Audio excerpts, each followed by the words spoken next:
municípios que estão aqui ou que estão online, técnicos da Secretaria, gestores, Defensoria Pública, enfim, saudar a todos, agradecer esse convite, que eu falei, muito me honra, e, enfim, espero poder contribuir com esse debate, eu que, enfim, tenho sido um mero estudioso do assunto, como professor universitário e militante da reforma sanitária, né? Atualmente tenho tido a oportunidade de fazer parte de uma federação mundial de associações de saúde pública e aproveito para convidar todos, todas para o Congresso Mundial de Saúde Pública, que se realizará em maio, de 2 a 6 de maio, em Roma, na Itália, que tem como tema geral "Um mundo em turbulência, oportunidades para a saúde do público".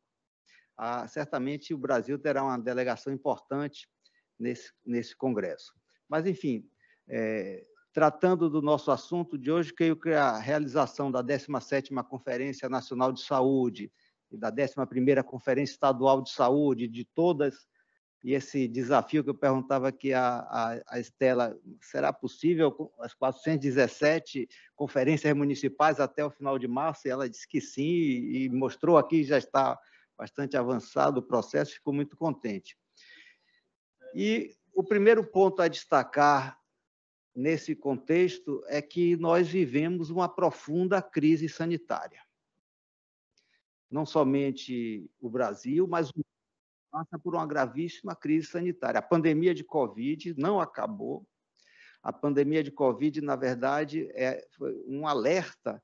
Enfim, a gente sabe que, não sabe quando, mas não tem dúvida que outras pandemias nos espreitam, que estão relacionadas ao modo com que a humanidade lida com a natureza. Desde a década de 80, as grandes pandemias têm sido zoonoses, tem sido a passagem para os seres humanos de micro-organismos, vírus, de modo geral, que existiam em animais silvestres, começa com a AIDS, que pulam a fronteira, a barreira biológica e passam a infectar a gripe chamada aviária, né, H1N1, a gripe suína, enfim, chama assim, H1N1, H5N5, enfim, e a Covid, o coronavírus, são todos vírus selvagens que estavam em outras espécies animais que passaram para o ser humano.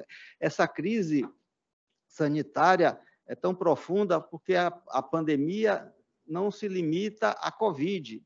Nós vemos ver associada à pandemia o crescimento de inúmeras outras doenças infecciosas. A gente vê o aumento da tuberculose, a gente vê, inclusive, no Brasil, o aumento do número de casos de AIDS, de HIV, a gente vê a malária, a gente vê um conjunto de doenças infecciosas, muitas delas relacionadas, aquelas transmitidas por vetores, relacionadas ao aquecimento global, expandindo as fronteiras, a dengue, atingindo regiões que antes não tinham mosquito, o Aedes aegypti. Mas não só isso, nós vemos também uma epidemia, se pode se chamar assim, de doenças não transmissíveis. O diabetes, explosão de casos de diabetes ou a síndrome metabólica, as doenças cardiovasculares, os transtornos mentais, é uma epidemia de transtornos mentais. Eu, como diretor de uma instituição universitária, tenho vivido isso com nossos estudantes, nossos servidores, técnicos, docentes. Aliás, quem consegue ficar normal num contexto desse é que precisa ver se deixa de ser normal. De fato, é uma epidemia. Cânceres, né? A epidemia.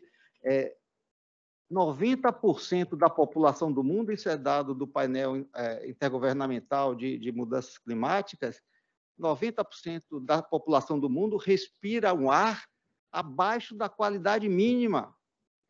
Então, a crise climática que a gente vive entra pelos nossos pulmões, está adoecendo, matando centenas de milhares de pessoas todo ano por conta da crise climática.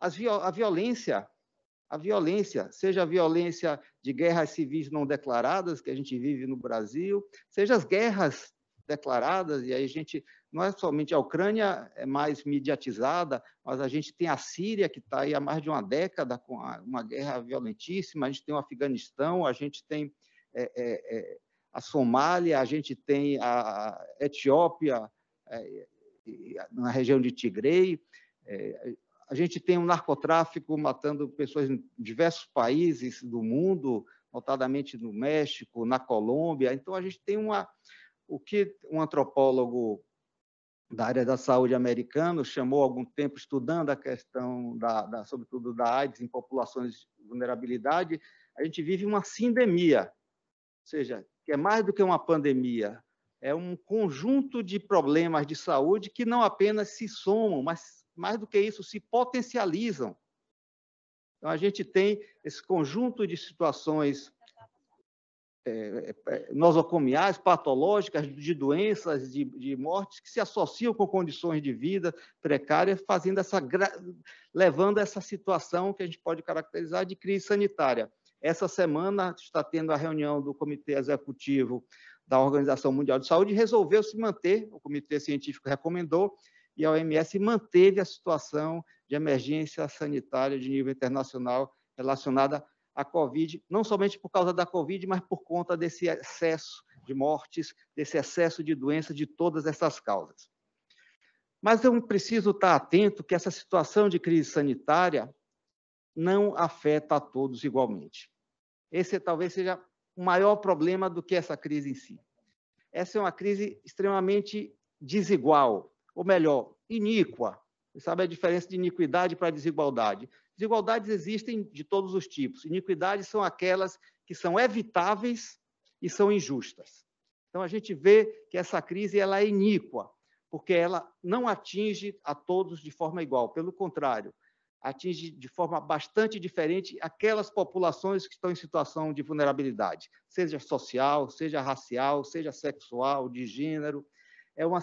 A gente vê, a pandemia deixou isso muito claro, né? O número de mortes não se distribuiu igualmente entre as populações do mundo, nem entre os países, nem dentro de cada país.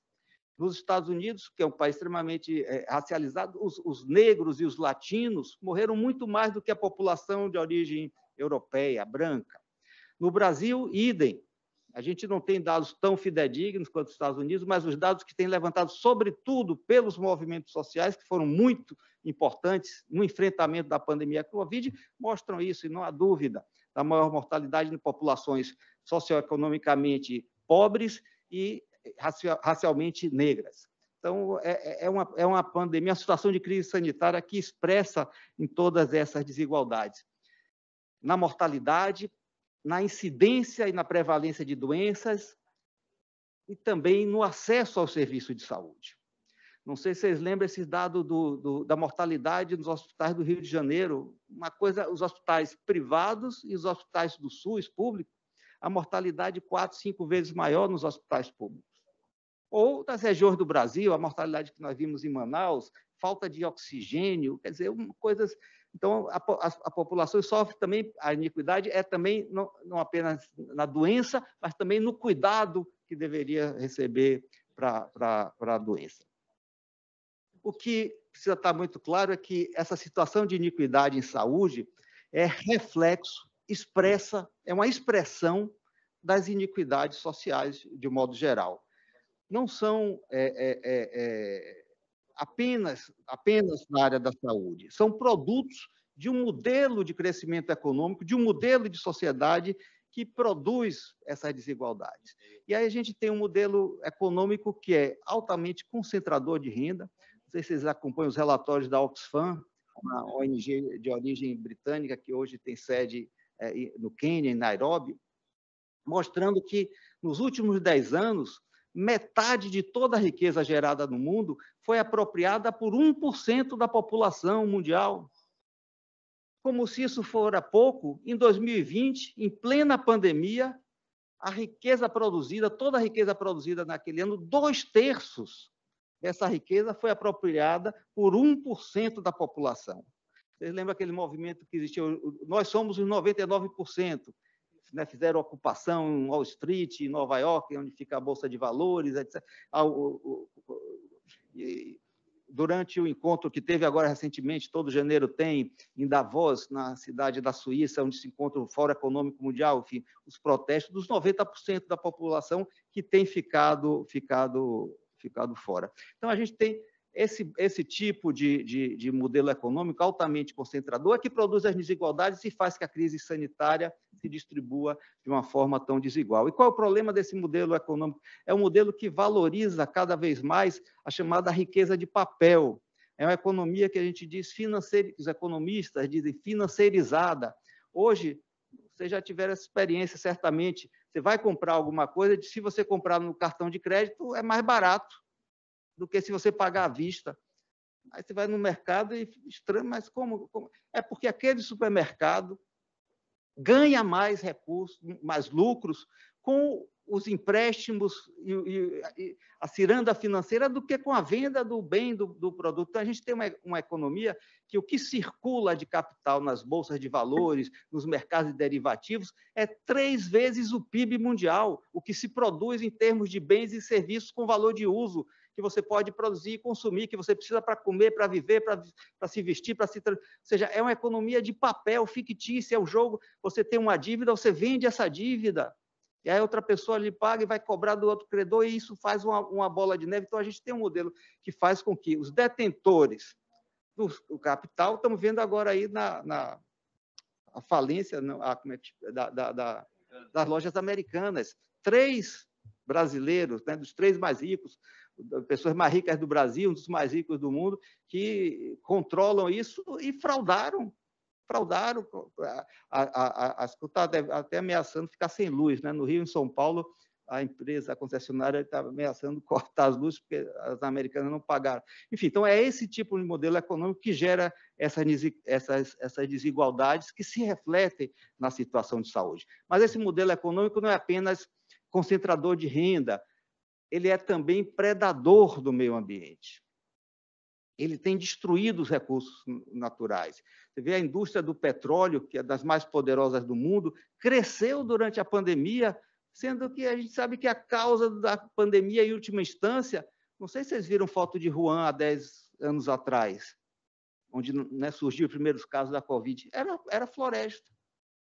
Hoje é uma metrópole, uma megalópole, uma cidade enorme. Então, esse tipo de crescimento econômico destruidor do meio ambiente está também na base da geração dessas iniquidades que fazem com que a gente tenha hoje uma crise sanitária. Mas não é somente concentrador de renda, não é somente predador do meio ambiente. Esse modelo econômico, isso é muito grave também. É um modelo moralmente nihilista. A gente tem uma crise ambiental, uma crise climática, a gente tem uma crise econômico-social, mas a gente tem também uma crise moral.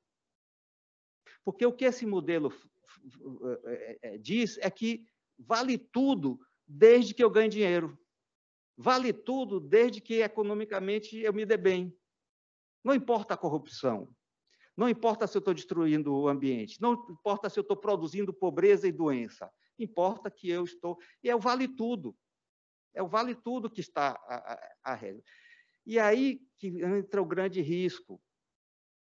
Num contexto em que vale tudo para ganhar dinheiro, para ficar rico, que o resto mais não importa, aquelas pessoas que perdem recursos, que perdem empregos, ficam suscetíveis ao canto de sereia do fascismo.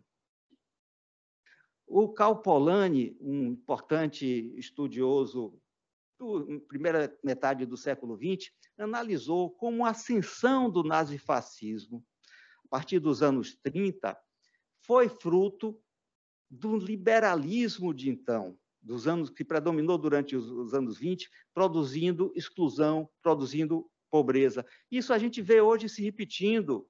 Quem foi que votou no Trump nos Estados Unidos?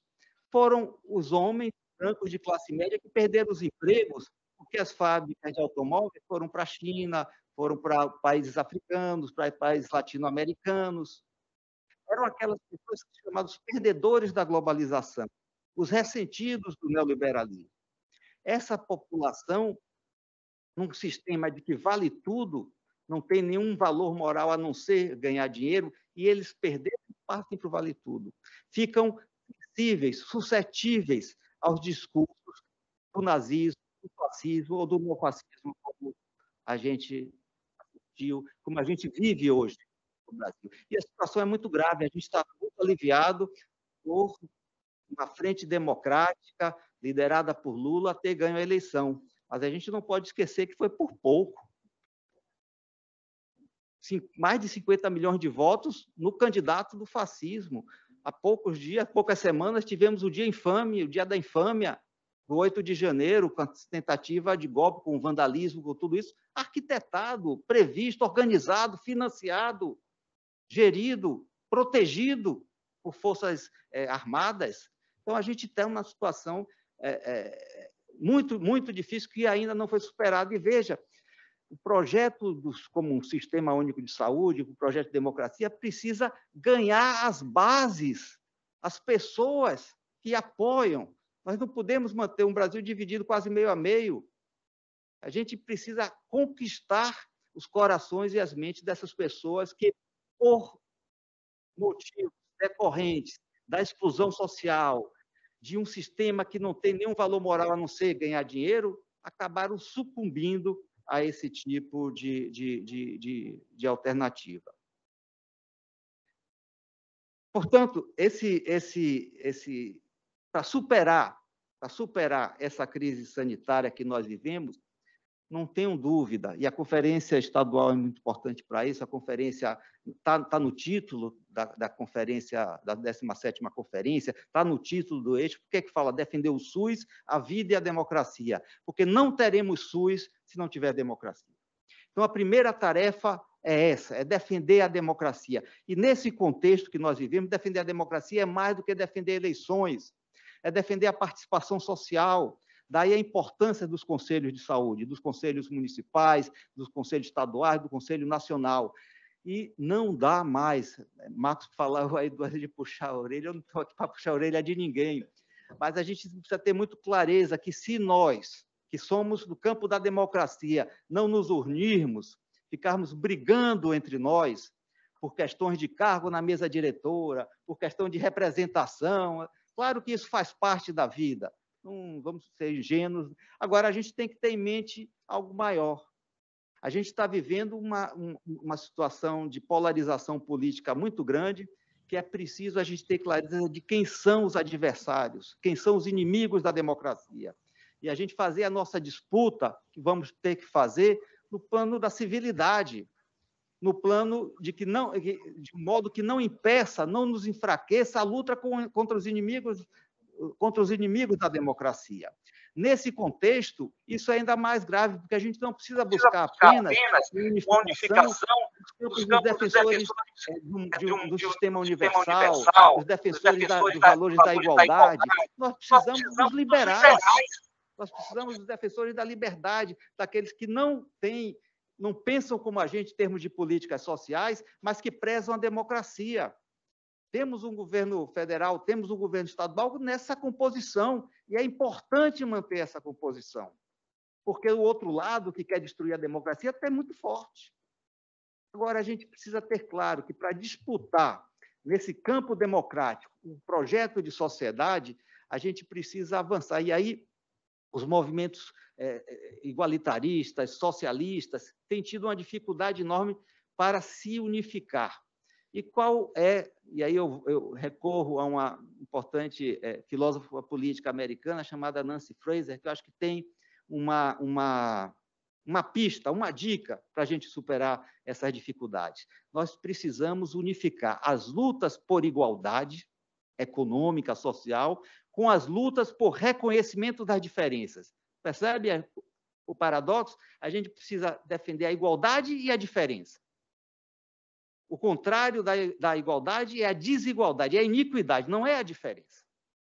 A gente precisa articular, então, a defesa dos direitos das mulheres, da população LGBT, etc., da população negra, da população em toda a situação de vulnerabilidade. Mas a gente precisa também defender a igualdade de todos. E aí ela cita 2 exemplos interessantes que nos ajudam a pensar como articular esse conjunto de lutas que unifiquem a luta pela igualdade social com a luta pelo respeito à diferença. Ela cita a luta em relação aos homossexuais, o movimento gay. Muito importante, por exemplo, a parada do orgulho gay. Muito importante a afirmação do direito das pessoas terem a orientação homossexual. Mas mais importante do que isso, talvez, uma forma de superar essa demarcação da diferença sem associar com a luta pela igualdade é o movimento queer. Quem é gay pode e deve ter orgulho de ser gay, mas quem não é gay pode e deve ter orgulho de também não ser, de ser transgênero, de ser assexuado, de ser bissexual. Não tem porquê de ser homem cis, de ser homem trans, de ser mulher cis. Todos merecem o mesmo respeito. Então, a luta pelo movimento queer é uma luta que permite articular a igualdade de todos com respeito a todas as diferenças. Ela cita a questão também das desigualdades sociais. Uma coisa são as políticas de focalização social, que são positivas.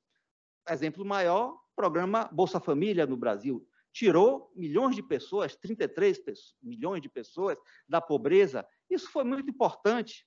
Agora, isso estigmatiza as pessoas. São os pobres, são políticas focalizadas. Ela disse que não. Melhor do que, não é que seja ruim tirar as pessoas da pobreza, é muito bom, mas melhor do que isso são políticas universais, como o SUS, como a previdência social pública, como assistência social universal, que não vai distinguir as pessoas, todas vão ter direito, por exemplo, uma política de renda mínima para todos, independente de acesso às políticas sociais, de habitação, de transporte, de lazer, de renda, de acesso ao emprego, de educação, de saúde. São essas políticas universais que permitem articular as lutas por igualdade de todos com respeito às diferenças. Para isso, portanto, é preciso que esse tipo de luta talvez permita que a gente possa golpear juntos o fascismo, os inimigos da democracia, mas marchando separadamente daqueles liberais que são importantes na defesa da democracia, mas que não são a favor da igualdade social. Então, a gente precisa fazer frente amplas, manter frente amplas, mas a gente precisa também ter um projeto novo de sociedade. Um projeto novo de sociedade em torno dessa defesa de uma democracia radical, que é uma democracia que tanto respeita e promove a igualdade social, quanto respeita e promove o respeito às diferenças. Mas a participação social e a democracia é um requisito básico para avançar o Sistema Único de Saúde, para avançar no direito à saúde de todos, direito universal à saúde. O segundo requisito é um modelo de desenvolvimento, esse projeto de sociedade que eu falava. O modelo de desenvolvimento econômico que a gente tem é um modelo que eu já mencionei, concentrador de renda, predador do meio ambiente, moralmente nihilista. A gente precisa desenvolver um novo modelo de desenvolvimento econômico que seja sustentável e promotor da igualdade. E aí é por isso que as ações intersetoriais são tão importantes na saúde. A gente precisa de políticas promotoras de pleno emprego, de combate às desigualdades de renda, de habitação, saneamento, transporte público, inovação na estrutura produtiva, para que a gente produza inovação responsável, inovação que gere tecnologias que respeitem, que conservem, que preservem o meio ambiente, o manejo sustentável dos recursos naturais, o acesso universal aos serviços de previdência, de assistência, de saúde, a segurança alimentar. Então, isso está na Constituição. Está na Constituição. A gente precisa, para garantir saúde, de políticas sociais. E, finalmente, o terceiro ponto, então, democracia, desenvolvimento social, o terceiro item é o fortalecimento das políticas de proteção social. Proteção ao trabalho, ao emprego, assistência à previdência social, à educação, à saúde. Aí pergunta, o que é que a saúde, qual o papel do setor saúde? Nós que somos da área da saúde, nós que estamos na Secretaria de Saúde, estamos nos institutos de saúde coletiva, estamos nesse setor. Qual o papel nosso, enquanto o que podemos fazer para contribuir no avanço dessa agenda? Em primeiro lugar, é preciso integrar a saúde ao desenvolvimento social, ao desenvolvimento econômico. A saúde é 10% do PIB, seja no mundo, seja no Brasil. A saúde emprega muita gente, a saúde produz e consome muitos bens, muitos serviços. O Brasil importa 90% dos insumos para a saúde, nós precisamos produzir. Conversei isso com a secretária Roberta, a Bahia tem uma oportunidade, a Bahia recriou no governo Jacques Wagner a Bahia Farma. Isso é um recurso valiosíssimo. Vamos pôr a Bahia Farma para produzir os insumos que o SUS da Bahia precisa, que o SUS no Brasil precisa. Vamos gerar renda, vamos gerar emprego e vamos ter menores custos para a saúde. Aliás, vamos ter o setor saúde produzindo recursos, gerando receita, gerando. Então, precisamos integrar a saúde ao modelo econômico. A saúde produz empregos de qualidade. As pessoas são mais qualificadas quando trabalham na saúde do que quando trabalham em outros setores. Para investir em educação, para qualificar, formar profissionais de saúde. Mas não só isso. A Bahia, e aí a Bahia tem uma contribuição importante para dar. Eu tenho tido a oportunidade de participar de projetos. Roberta participa também, Roberto Sampaio, desse projeto de avaliação dos consórcios regionais interfederativos. Um sucesso, não há dúvida. O que diminuiu de transferência, a pessoa precisava vir para Salvador, o que aumentou de acesso aos serviços especializados. Mas esses consórcios, a gente tem notado isso, tem tido impacto não apenas na saúde, tem dinamizado o comércio local. As pessoas vão para fazer o seu exame ou a sua consulta, enquanto espera, vão ali no comércio, compram alguma coisa, começa a haver restaurante para poder receber essas pessoas. Ou seja, é preciso integrar. A regionalização da saúde só se viabiliza se for integrada a planos de desenvolvimento regional. Investimento em infraestrutura, investimento em educação, investimento na agricultura, enfim, de acordo com a identidade do território, com a vocação do território, é o desenvolvimento econômico. Aí sim vamos ter regiões de saúde, que vai ser articular vários municípios para ter saúde, para ter educação, para ter transporte, para ter moradia, para ter shopping center, para ter cultura. É outra dimensão fundamental do desenvolvimento dos planos de desenvolvimento regional. A saúde precisa, assim, sem querer liderar, sem querer dizer que é a saúde, não, é política de governo, de Estado, melhor dizendo, que vai unir intersetorialmente as diversas secretarias, mas a saúde não pode deixar de estar fora. E a gente tem uma oportunidade, a pandemia, em certa medida, permitiu isso. Surgiu um certo... Roberto entende isso mais do que eu tenho estudado isso, o chamado novo federalismo. A omissão criminosa do governo federal durante a pandemia, 2020 até 2022, obrigou estados e municípios a assumirem um protagonismo no combate à pandemia que os fortaleceu agora enquanto entes federativos. Então, a gente tem uma chance de avançar na regionalização da saúde, porque esse protagonismo que o Estado e que os municípios adquiriram não precisa ser perdido. Mesmo que o Ministério volte, a gente espera que volte e acredita que vai voltar a cumprir seu papel de coordenador do Sistema Nacional de Saúde, o peso dele está relativamente menor. Vai ter que ouvir mais os governadores, os prefeitos, os secretários e as secretárias estaduais e municipais no processo de pactuação. Não vamos ficar esperando o incentivo. Vamos implantar o SAMU porque recebe mais dinheiro federal. Não, isso vai ser pactuado. E veja, esse exemplo deu certo. Deu certo. A Bahia é um dos estados, a gente sabe, não é um dos estados mais ricos da federação. No entanto, o desempenho da Bahia no combate à pandemia foi melhor do que o desempenho dos estados do Sul e Sudeste mais ricos. Claro, teve o papel, a gente precisa reconhecer o mérito do então governador que assumiu, Rui Costa, que assumiu a coordenação pessoalmente, levou para dentro para o comando do governo a a coordenação das ações de combate à pandemia. Mas isso é para a gente uma oportunidade. A Bahia, nesse sentido, pode vir a ser um exemplo para o resto do país, no sentido da construção das regiões de saúde, utilizando os consórcios e utilizando esse novo protagonismo que foi ganho. Mas, enfim, então, o que é que nós podemos fazer enquanto militantes da reforma sanitária, profissionais da área de saúde, para enfrentar essa crise sanitária? A primeira coisa é se integrar a saúde ao desenvolvimento, ao modelo de desenvolvimento. Em segundo lugar, combater as iniquidades de saúde.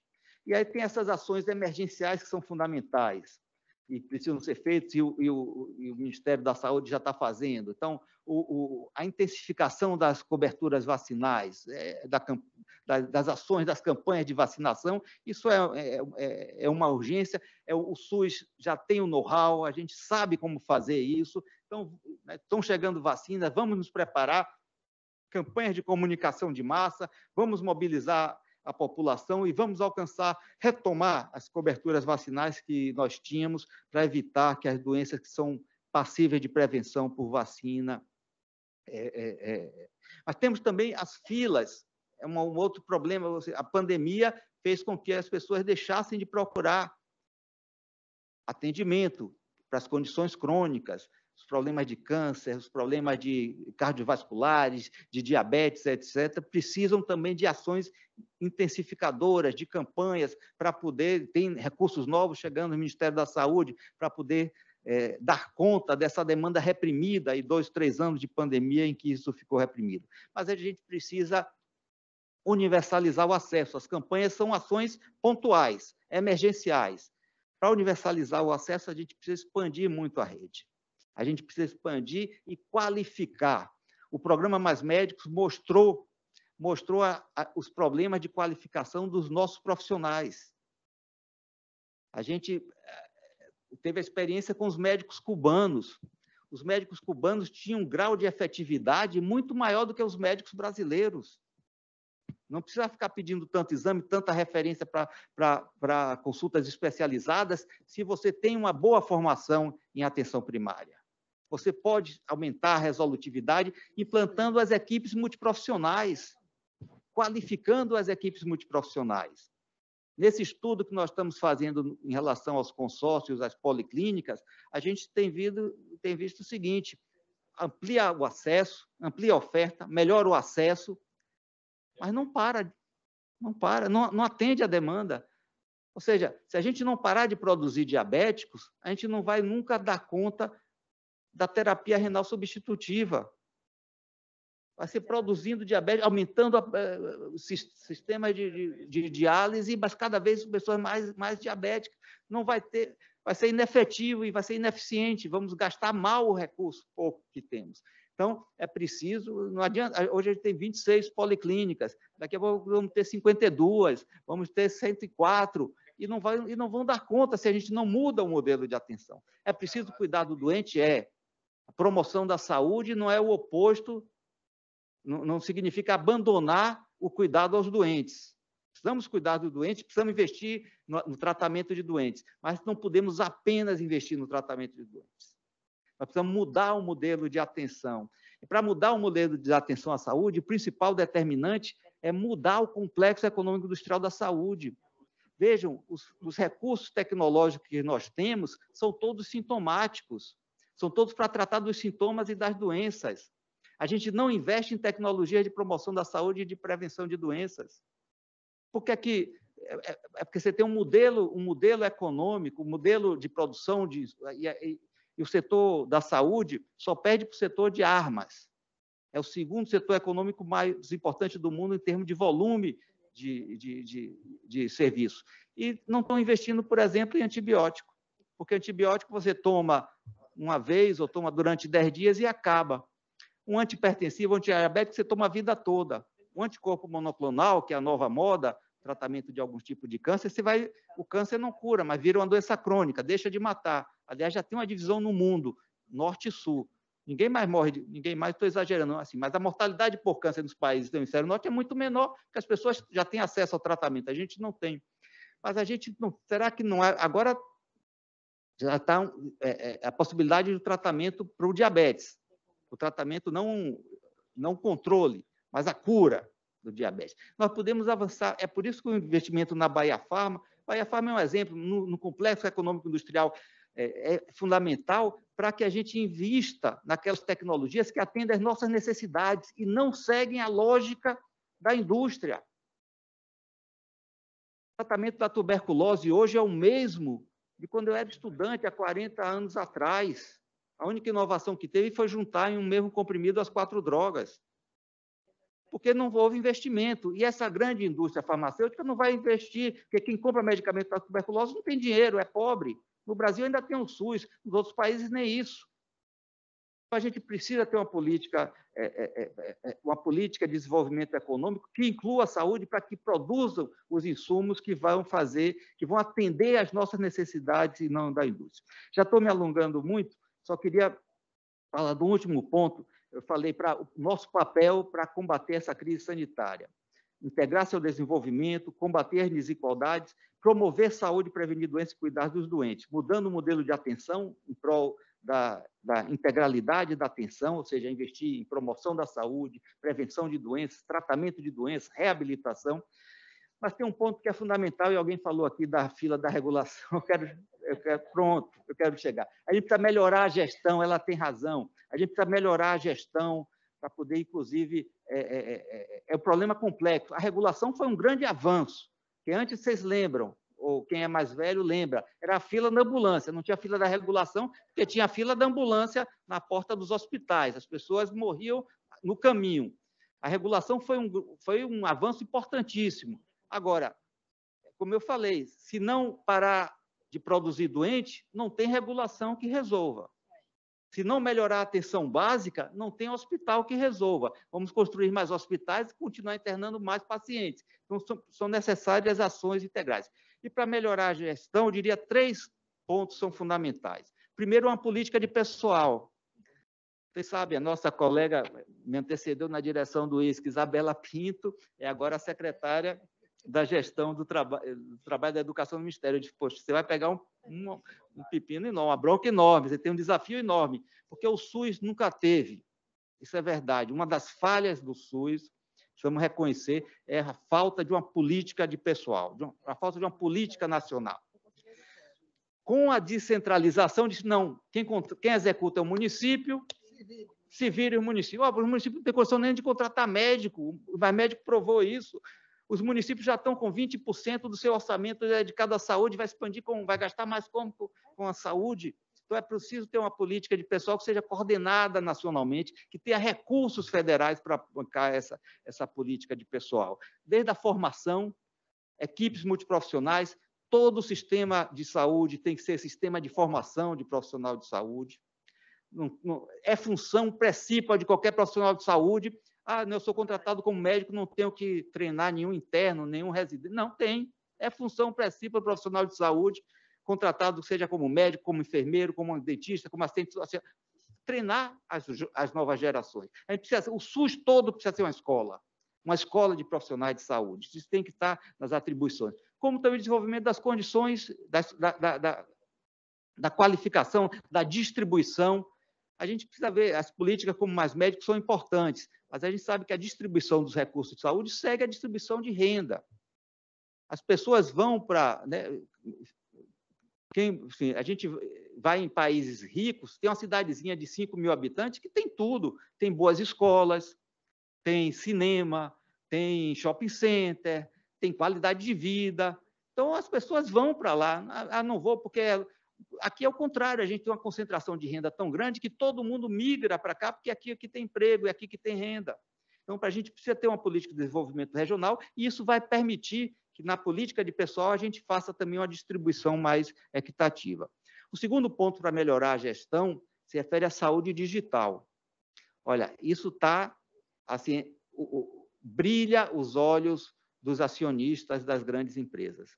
E o sonho deles é botar telemedicina na unidade básica, não para qualificar a equipe, ao contrário, para desqualificar, para transformar o profissional de saúde lá tira o retrato, manda pela internet para o médico que vai dar o laudo, que está na capital, que está em São Paulo, que está em outro país, Ou seja, a gente precisa desenvolver uma tecnologia digital que seja para empoderar a equipe e as comunidades locais. E, para isso, quem deve dizer qual o modelo de tecnologia digital é o usuário, é a pessoa que vai utilizar a tecnologia. Esse negócio de pacote pronto. Não, as pessoas de tecnologia assim, eu tenho uma solução, quero mostrar uma solução para você. Aí eu pergunto, você já sabe qual é o meu problema?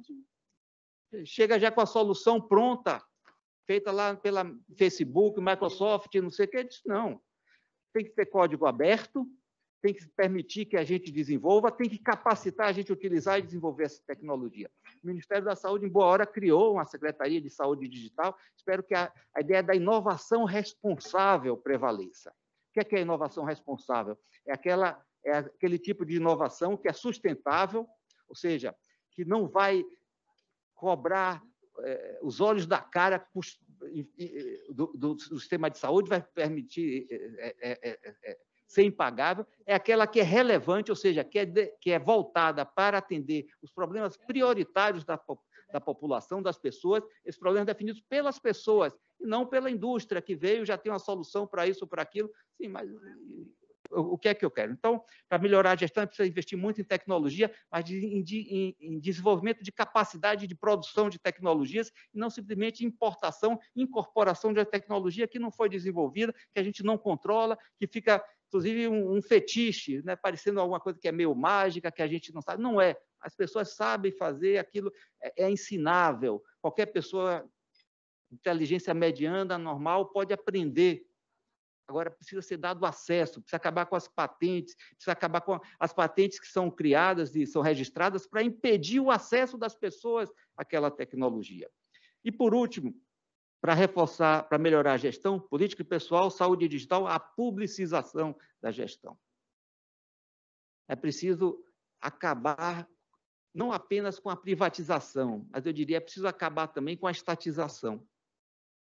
A gente está acostumado a entender o público como estatal. Ora, o Estado tem sido ocupado pelos setores privatistas. O que a gente precisa para publicizar é envolver a comunidade. Os agentes comunitários de saúde têm que ter compromisso com a comunidade. Eles, antes de serem servidores públicos, estatutários, concursados, etc., eles têm que responder aos usuários que eles estão servindo. Por que as unidades básicas de saúde têm que ter um gestor nomeado por um prefeito que mora não sei quantos quilômetros, por indicação de um vereador? Por que não é a comunidade que faz a gerência daquela unidade? Eu tive a oportunidade, Silvino talvez conheça, de trabalhar, quando era residente, na unidade de saúde de Arraial do Retiro. Era gerida pela comunidade, pela associação de moradores. Então, a gente precisa fortalecer. Veja, tem coisas que o mercado é ótimo para resolver. Tem coisas que é péssimo. Tem coisas que o Estado precisa. Um político industrial precisa do Estado. O mercado não resolve a comunidade. Mas tem coisas que nem o Estado, nem o mercado, a empresa privada resolve. Tem coisas que precisa da comunidade, do envolvimento local. E a saúde e a educação fazem parte disso. Então, a gente precisa fortalecer, voltar à ideia do agente comunitário, que é da comunidade. Voltar à ideia de serviços de saúde que são autogeridos pela própria comunidade. Claro, financiado pelo Estado, com os recursos, mas com conselhos locais, com gestão local, com gestores que respondem à comunidade. Essa publicização me parece fundamental para o fortalecimento, com apoio, obviamente, com investimento dos conselhos de saúde na qualificação dessa gestão. E, finalmente, o financiamento, óbvio. Né? Então, a gente precisa do recurso. A emenda constitucional 95 já tirou 48 bilhões da saúde entre 2018 e 2022. A Organização Mundial de Saúde tem recomendado, a Organização Pan-Americana da Saúde também tem recomendado, então investir pelo menos 6% do PIB de recursos públicos na saúde, dos quais 30% na atenção primária. O Brasil gasta hoje mais ou menos 4% de recursos públicos, juntando União, estados e municípios na saúde. Já gasta quase 10% do seu PIB em saúde. É muito, mas 6% ou 5,5% é privado, atender 1/4 da população, 50 milhões, e os outros 4,5% é público para atender os 211 ou 215 milhões. Então, é preciso reverter isso. Para isso, a Associação Brasileira de Economia da Saúde tem apresentado uma nova proposta de financiamento, uma regra para financiamento para chegar ao longo de 10 anos, talvez, a esses 6%. É uma coisa que não se chega, obviamente, do dia para a noite. Mas estabelecer a reposição inflacionária anual. Então, no mínimo, o orçamento da saúde tem que ter a reposição inflacionária, acrescido de uma taxa relativa ao crescimento da população idosa. E a gente sabe que a população com 60 anos ou mais tem crescido mais do que a população geral, tem aumentado a proporção de idosos na nossa população. Então, uma taxa que é uma população que utiliza mais o serviço de saúde. E, além disso, um corretor das iniquidades. Então, populações em situação de maior vulnerabilidade têm que ter acima um plus, algo a mais acima disso, para a gente poder ir progressivamente melhorando o financiamento do Sistema Único de Saúde. Bom, era isso que eu preparei para compartilhar com vocês. Agradeço mais uma vez e fico à disposição. Obrigado, Sérgio.